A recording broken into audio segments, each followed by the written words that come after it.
कक्षा 11 के सभी विद्यार्थियों, जैसा कि मैंने आपसे वादा किया है कि बेटा मैं आपको वार्षिक यानी कि एनुअल एग्जाम में चाहे हिंदी मीडियम हो, चाहे इंग्लिश मीडियम हो, दोनों को अच्छे से नंबर दिलाने की कोशिश करूँगा और मैं मेहनत कर रहा हूँ आपके लिए कि आप अच्छा स्कोर कर पाएँ। इसलिए यहाँ पर देख लीजिए आप हिंदी का पेपर जो है आपका, जिन बच्चों का एमपी बोर्ड में गवर्नमेंट स्कूल का जो 3 फरवरी का एग्जाम है, उनके लिए विशेष ये वीडियो है। बाकी प्राइवेट स्कूल वाले बच्चों के लिए भी विशेष रहेगा। क्योंकि मैंने ऐसी सारी चीजें इसमें ऐड की जो 100% श्योर एग्जाम में आ रही है। ठीक है, चलिए शुरू करते हैं। प्रॉपर तरीके से जो चीजें मैं बताता हूं उनको आप तो प्रॉपर फॉलो करिए और अच्छे से कंप्लीट करिए बस केवल। चलिए, विराट के प्रति जिज्ञासा की जो भावना है वो देखने को मिलती है। ठीक है, छायावाद में मिलती है कि प्रगतिवाद में, प्रयोगवाद में कि नई कविताओं में। तो देखिए यहाँ पर छायावाद में जो है विराट के प्रति जिज्ञासा की भावना देखने को मिलती है। कविता आओ मिलकर बचाए में चिंता व्यक्त की गई है। किस पर? देखिए आदिवासी समाज पर की गई है, क्योंकि आदिवासी समाज में शराब की जो लत है वो दिन दिन बिगड़ती जा रही है। वो रिवाज ही बन गया है कि वहां पर दारू मदिरा लेने का। ठीक है, तो आदिवासी समाज पर चिंता व्यक्त की गई है कौन सी कविता में? आओ मिलकर बचाए। भारतेंदु काल के नाटककार है। भारतेंदु काल के जो नाटककार है वो कौन है? जयशंकर प्रसाद, बालकृष्ण भट्ट, शंभुनाथ सिंह, डॉक्टर राम कुमार वर्मा। तो भारतेंदु काल के जो नाटककार है वो है शंभुनाथ सिंह जी। कुएं की खुदाई इस औजार से की जाती है। ठीक है, 4 ऑप्शन है, आप भी कोशिश करिएगा कि कौन सा ऑप्शन सही होने का प्रयास तो करना पड़ेगा बेटा, थोड़ा बहुत अपना तुक्का लगाओ। कुल्हाड़ी, फावड़ा, बसोली की छेनिया तोड़ा। तो बसोली एकदम राइट आंसर रहेगा। पत्रकारिता लोकतंत्र का स्तंभ है। पहला, दूसरा, तीसरा की चौथा? तो पत्रकारिता जो है ना वो चौथा स्तंभ है। ठीक है, लोकतंत्र का कौन सा स्तंभ है? चौथा। निम्नलिखित में से विज्ञान संबंधी तकनीकी शब्द है। विज्ञान से संबंधित तकनीकी शब्द है नाभिक, पर्यवेक्षक, अनुबंध, तर्थक। तो नाभिक इसका राइट आंसर रहने वाला है। हो गया इतना? चलिए रिक्त स्थानों को समझते हैं। कबीर ने ईश्वर की डेढ़ सत्ता मानी है। तो कबीर ने ईश्वर की एक सत्ता मानी है। क्या मानी है? एक सत्ता। काव्य में साधुककड़ी भाषा का जो प्रयोग है वो किसने किया? कबीरदास जी ने किया।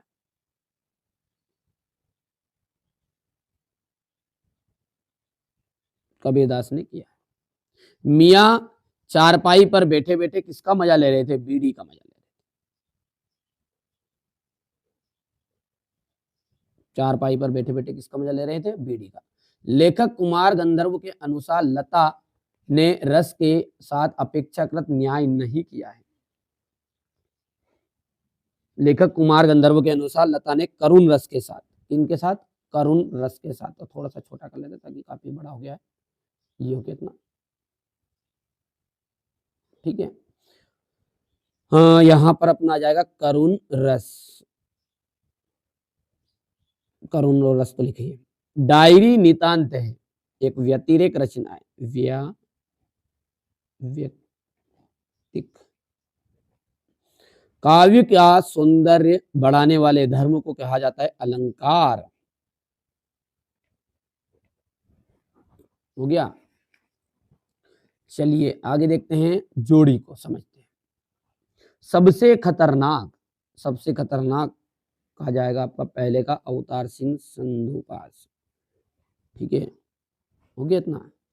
दूसरा समझते हैं, गलता लोहा। गलता लोहा का जाएगा शेखर जोशी। आलो आधरी, आलो आधरी में जाएगा बेबी हल्दार। स्वलेखन, स्वलेखन के अंतर्गत आ जाएगा आपका डायरी। रश्मि रति, तो आपको मिलान करना है रामधारी सिंह दिनकर से। तो क्या है आपका निपात शब्द है। और भाव पल्लवन का जाएगा आपका भाव विस्तार। ठीक है, करोगे कंप्लीट नहीं चीजें। रीतिकाल को अन्य नाम दिया गया है। रीतिकाल को अन्य नाम दिया गया, तो रीतिकाल का दूसरा नाम क्या है? श्रृंगार काल।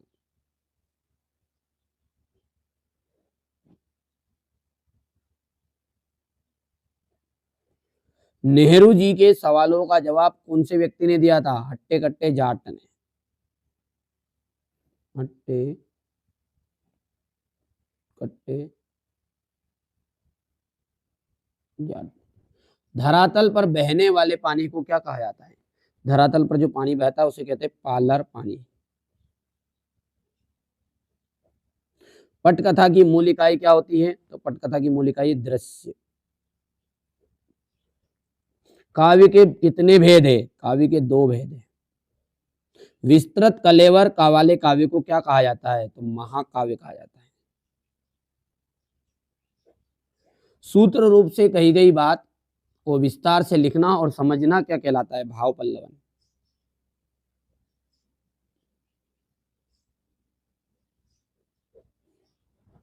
हुआ इतना? चलिए सत्य असत्य देखना है। पुरोहित बंशीधर तिवारी अपने पुत्र को पढ़ा लिखा कर बड़ा आदमी बनाना चाहते थे। बिल्कुल सत्य बात है। पद्म भूषण से सम्मानित किया गया था, ठीक है, सन 1969 में। तो बिल्कुल इनको भैया जी को सत्य है ये बात भी।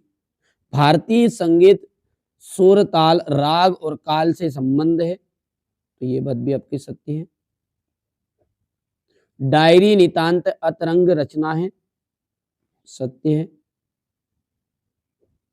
गजल का अंतिम शेर मत्ता कहा कहलाता है, मक्ता। लोकोक्ति को कहावत भी कहते हैं, बिल्कुल ये बात भी आपकी सत्य है। एक भी गलत नहीं है, यहाँ पर सारी बातें आपकी सत्य है। हो गया। चलिए आगे बढ़ते हैं। और निर्गुण काव्य धारा को सगुण, निर्गुण धारा और सगुण काव्य धारा में अंतर बताना है। प्रयोगवादी कविता की कोई 2 विशेषताएं बतानी है। मानव शरीर के का निर्माण किन पंचतत्वों से है? इनका सबका सॉल्यूशन बेटा पीडीएफ के थ्रू मिल जाएगा। पीडीएफ भी दे दूंगा, सॉल्यूशन भी दे दूंगा, डिस्क्रिप्शन में नंबर है, कॉल कर लो, जानकारी पूरी मिल जाएगी। कहानी के तत्वों का उल्लेख, बाकी यहाँ पर जितना बन रहा है उतना दे रहे। पीडीएफ चाहिए वहाँ पर आप कॉल कर लीजिएगा, सारी जानकारी मिल भी जाएगी। शब्दकोश एवं संदर्भ ग्रंथ में क्या अंतर है? स्वावृत्त की कोई 2 विशेषताएं देनी है। उदाहरण अलंकार की परिभाषा, शांतरस की परिभाषा उदाहरण से देना आपको। गजल की विशेषताएं बतानी है, बारीकी बताइए। मुहावरे और लोकोक्ति में अंतर बताना है। अर्थ के आधार पर वाक्य के कितने भेद का अर्थ होते हैं? कबीर अथवा त्रिलोचन के काव्यगत परिचय निम्नलिखित बिंदुओं के आधार पर दीजिए। कृष्णा सोबती कृष्णचंद साहित्य परिचय देना। दूर के ढोल सुहाने होते हैं। यहाँ पर देखिए क्वेश्चन नंबर 19 आपका है। हो गया इतना? 19 के बाद में ये रहेगा आपका, यहाँ ये इसका अथवा रहेगा। ये इसके बाद में क्वेश्चन नंबर 20 है। क्वेश्चन 21 ये इसका अथवा रहेगा। क्वेश्चन 22 और ये क्वेश्चन नंबर 23। ठीक है भैया, तो ये मैंने बेटा आपको हिंदी के लिए, क्लास 11th की हिंदी के लिए, ठीक है, जो कुछ चीज़ें थी मेरे पास मोस्ट इम्पोर्टेंट है। यदि आप चाहते हैं वास्तव में कोई चीज़ें ऐसी गुप्त चीज़ें जो यूट्यूब पे नहीं मिलती बेटा, वो वहाँ पे मिलेगी ग्रुप में, डिस्क्रिप्शन नंबर है, कॉल कर लो, जानकारी मिल जाएगी। चलिए मिलते हैं अगले वीडियो में।